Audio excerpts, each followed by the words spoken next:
Hello and welcome to the Cove's Body, Mind and Soul series. In this episode, we will be looking at the Buddhist religion. Our guest speaker today is Mr. Jeff Newton. Mr. Newton has been in defence for over 20 years serving with the RAF. Prior to becoming a chaplain in the Navy, has been actively involved in Buddhism since 2012. We are also joined by Chaplain Isaac Khan, who will be assisting us with the interview. Mita, welcome and thanks for supporting the Cove. My first question for you is, what is the Buddhist religion, and can you please provide a brief overview of the Buddhist faith network? Right, yeah, you're welcome. Thank you for the invitation. So Buddhism is one of the karmic religions, and these are fundamentally different to the Abrahamic religions, which I'm guessing most Westerners are a little bit familiar with. If not very familiar. So they really cannot be compared, as they're based on a significantly different belief system. So in the Buddhist view, everything is interdependent and interconnected. Everything is understood as a process of birth or rising, illness and aging, so growth and being, and then death or ceasing to be. So everything arises from the universe to us as individuals, and then it exists or is for a time, and then it ceases to be. And then it is reborn and exists in either the same capacity or a different capacity for a time, and then ceases to be again, and is reborn and so on and so forth forever. Karma, in a nutshell, because it's quite a big concept, says that how we live in this life not only directly impacts us and our happiness, but it also directly impacts our next rebirth, but also on our happiness of others as well, on the happiness of others. So we try to live compassionately and in harmony with all living things. My understanding is that I guess it could be argued that the Abrahamic religions have a similar concept insofar as good actions result in good rewards and bad actions in some kind of punishment. But these are believed to be judged by a deity, where in Buddhism there's no judgment from anyone or anything. Karma is simply a non-judgmentally and objectively giving a return on one's behaviour. I mentioned a deity there, so I'll talk a little bit about Buddha. Buddha, who is not a deity, and there's more than one. There's been quite a number over the eons. Buddha is someone who has attained a profound wisdom of compassion, and a state of intellectual and ethical sort of perfection. So, and this is possible for all of us. Every one of us can become a Buddha and become liberated. We do this by freeing ourselves from the habitual patterns of unskillful or unhelpful thought and actions that bind us to wanting things to be different to the way they are. For example, wanting to remain young when we all know that we must age. The Buddhist teachings, they can be explored by anybody. You don't need to be a Buddhist. And Buddha encouraged his followers to test their veracity by applying them in daily life rather than relying on any sort of blind faith. Testing the teachings and keeping the ones which work for you and sort of proven to work in your life is the way that most Buddhists operate. Maybe you can come back and revisit the other ones a bit later. So this is the idea of sort of walking along the path. If you walk along the path, this is the Noble Eightfold Path, which we'll get to a little bit later on. You might come across a teaching or a practice which doesn't work for you at that moment or where you are in your life. But as you walk further along the path and become wiser and gain more morality and ethics, more concentration, ability to maintain mindfulness, etc., you might come across that same teaching or practice again. But this time, because you're a slightly different person, that looks different to you and you might understand it differently. So maybe this time you do pick it up. Talking a bit about, I guess, the scriptures and holy books and the like. Now, there's no single Buddhist holy book. There's really just a collection of many. So the Dhammapada is probably the closest thing to a common textbook. And all traditions acknowledge the Dhammapada as being a sacred book. It begins with the very famous teaching that everything originates in the mind. This is why for a Buddhist, self-reflection through meditation is vitally important. In fact, if someone only ever did one thing from the Buddhist teachings, then self-reflection through meditation would have to be it, in my opinion. So there's a lot to learn in Buddhism. Lord Buddha gave just over 80,000 teachings. But on the other hand, Buddhism has a very small number of rules. And these are more aimed at the monastics, really. So for the layperson, the teachings that Buddha gave us are designed to provide us with a set of principles to follow and how to understand these principles. And that'll sort of allow us to make our own decisions for ourselves to navigate life's events based on those principles. So, for example, someone might meet a situation in life and they decide to do A and B, and everything is fine, it works out. And a while later, they encounter the exact same situation, and again, they'll do A and B. But this time, everything's different. It doesn't work out. That's because the context and all the nuances are very, very important. Now, this is where mindfulness, together with all the tools that were provided by Buddha's teachings, need to be wisely applied to the specific context. Buddhists work to do no harm. But just a quick review of this principle will sort of show that doing no harm is very hard, because this includes doing no harm to others and yourself. And we might even realize that doing no harm, as in zero harm, is almost impossible. So we need to kind of do the least amount of harm available in that given context through shared values of compassion and kindness. Okay, so to support the Buddhists in achieving sort of how to do what I just said about, applying wisdom to the context, Lord Buddha taught 4 universal laws which underpin how human suffering works. These are what are commonly called the 4 noble truths. So he taught us about the truth of suffering, is the first one. The second one is the truth of the origin of suffering, or why suffering starts. The third one is the truth of how to end that suffering. And then the fourth one are the tools on how to achieve the ending of suffering. So the 4 noble truths are at the heart of the path, which begins with the realization that life contains suffering. It's pretty well inescapable. Not only for humans, but for all living beings. The truth of this suffering is that it arises from our mental attachments, desires, and cravings. So the end of suffering is to overcome these desires and cravings using the teachings of the Eightfold Path. So the 8 elements of the Eightfold Path are a right view or understanding, right intention, right speech, right action, right livelihood, right effort, right mindfulness, and right concentration. Now, I won't go into each one of those. I don't think we have the time, but I will sort of say that the first 2, right view and right intention, come together under the domain of wisdom. Wisdom, discernment, insight. This is at the heart of Buddhism. And the next 3, right speech, action, and livelihood, they come together in the domain of ethics. So here we sort of learn how to apply ethics and virtue, good conduct, morality to our life.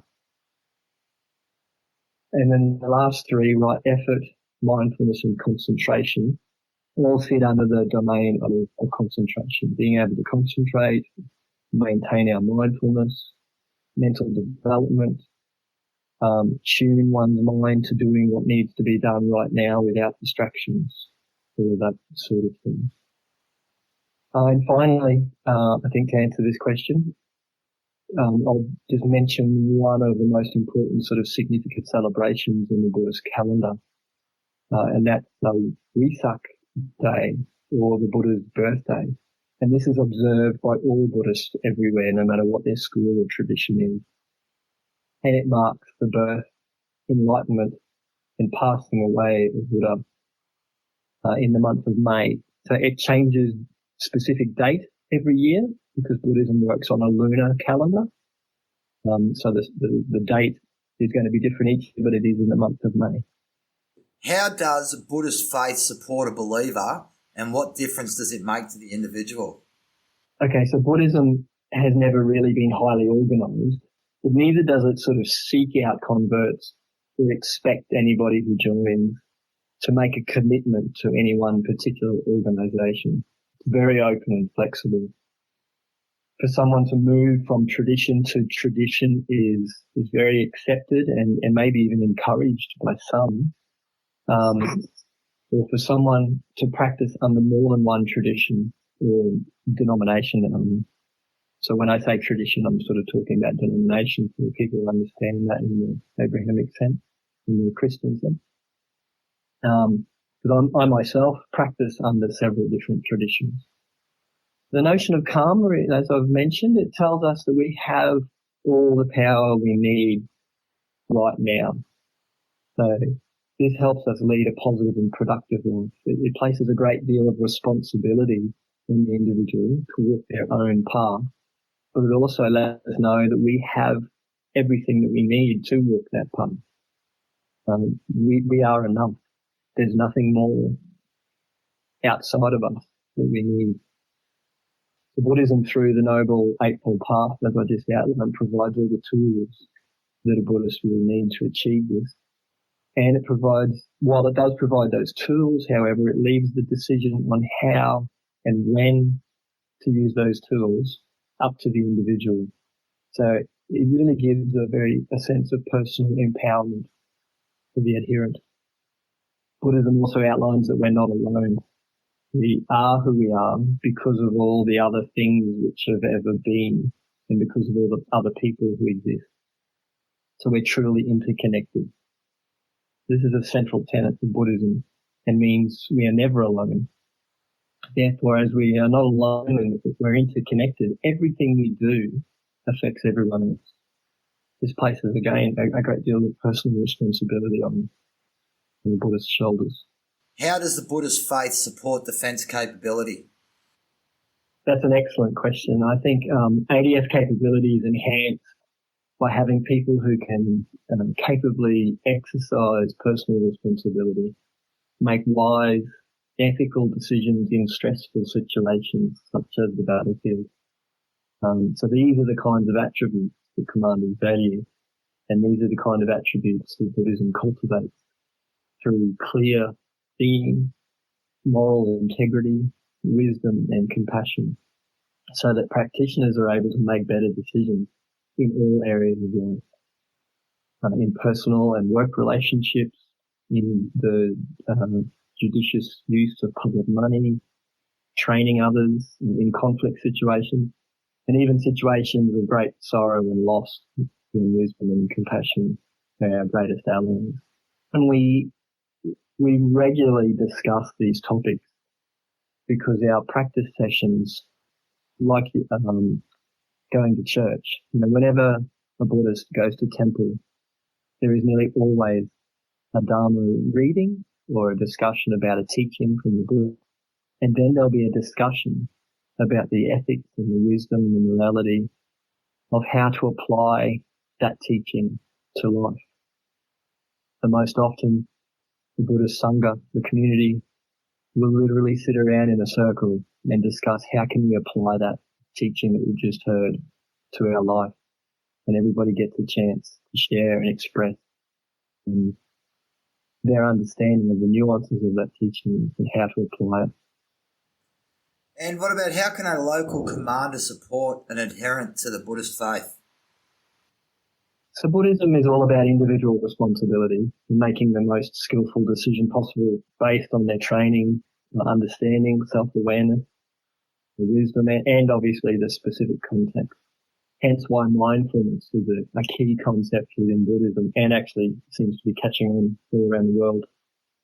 So the local commander can support Buddhists in their unit by empowering them to take that individual responsibility, not only giving them the tools that they need to make wise decisions, but also giving them a bit of time to contemplate, discuss, work through some of the options, and reflect on the Buddhist principles and the ADF tasking together. A little bit of open and equitable debating with their members and their thinking, decision-making process would actually enhance, I think, the Buddhist and pretty confident the unit as well. An acknowledgement of any needs or requests that may have, that, the Buddhists may have in respect to their specific cultural values and observances would be helpful. Even if the request can't be granted because of current circumstances, demonstrating an interest in their member and their cultural and faith background would be really much appreciated. And I guess finally, from a very practical point of view, a quiet location to do a little bit of meditation and worship would be exceedingly helpful. So you mentioned that about a bit of quiet time and space. How often does a Buddhist need to pray, and how much time should a commander give for that? Well, ideally, you're meditating and being mindful 24/7. But from a practical sense, doing that sitting on a cushion, probably once a day for 15 to 20 minutes is what's recommended as the minimum. Is there any dietary requirements or dress that we need to think about? No, most of those things are cultural rather than religious. A lot of Buddhists will choose to be vegetarian because that helps reinforce the precept of no killing or doing no harm. But then there's a lot of Buddhists who are traditionally carnivores as well. And a lot of monastics will just eat whatever they're given and be thankful for it. Okay. From a dress sense, there's nothing specific. A lot of Buddhists will wear a piece of coloured string around their wrist because this is the usual gift they're given from their teacher when they take refuge. But I understand that wearing a piece of string might not be a safe thing to do in some work environment. Okay, that's great. Before I hand over to Padre for a question or two, can you just tell me how are Buddhist chaplains different to other chaplains? Yeah, I think that's a good question because we are starting to see more Buddhist chaplains coming into the ADF now. We've got 2 that are in uniform and there's 3 or 4 coming through recruiting. So a Buddhist chaplain is not going to be ordained. So we're not monks or priests. We live an ordinary lay practitioner's life, doing the best we can to walk along the exact same path as everyone else. We'll be part of the Sangha or the community, and we won't be the one telling anyone else to do.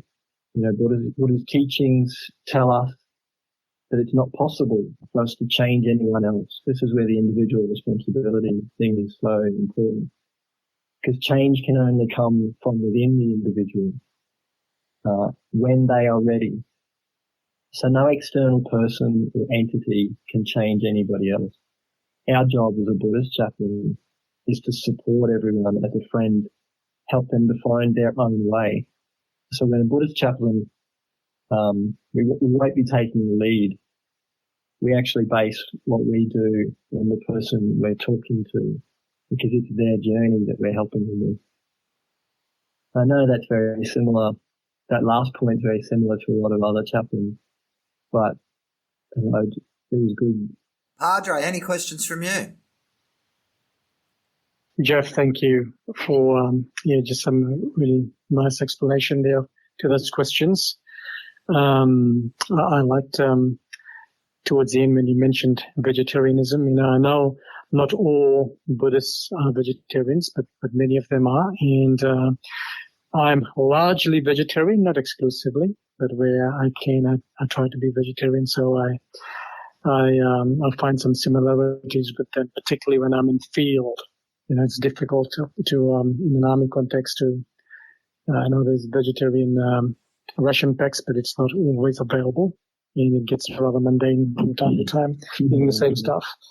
So look, I don't have any difficult questions as such. I think you've answered probably most of the questions. But is there anything specific, like in a field context? Like I think vegetarianism is one of those. It'd be difficult, but is there some other ways that command can help Buddhists that comes to mind? No, not specifically. I think self-reflection is a big part of the Buddhist path, because the way to liberation is internal, and Buddhists sort of see the point of life as to grow, to unfold, to get to know ourselves better. So self-reflection is a big part, and that's what meditation sort of helps with. So even in the field, if it's at all possible to allow some time just to slow down, do a little bit of self-reflection. And I see on the Cove too, there's podcasts there about reflective practice and journaling. So I think Army would be fairly open to that concept. I just like to go back to Padre, the question you referenced about the vegetarian ration packs. Do you know if anything's being done to enhance this product? No, I don't, my friend. I've been in a training institution the last 3 years, and I'm in Melbourne, so it's been a COVID experience, a lockdown experience, so I'm a bit out of touch with what's happening in regards to field. All right, that's something I might chase up a bit later on. Anyway, Mita, is there any other points you want to raise before we close this off? So there is one more thing I just would like to mention is on ForceNet, there's an ADF Buddhist Sangha page or group, and anybody's very welcome to join that, to learn about Buddhism, to share their personal practice or whatever. And you don't need to be a Buddhist to join. No, look, thank you for your time today. We at the Cove are very grateful for the valuable information you've provided, and I'm sure this will definitely assist our listeners. We also thank all of our listeners for tuning in. Our next talk continues with this faith, and we'll concentrate on the Islamic faith. If you have any questions, please feel free in contacting soldiercove@gmail.com, and we will be sure to get back to you. Don't forget to download the Cove app. It's PME in your pocket, anywhere, anytime.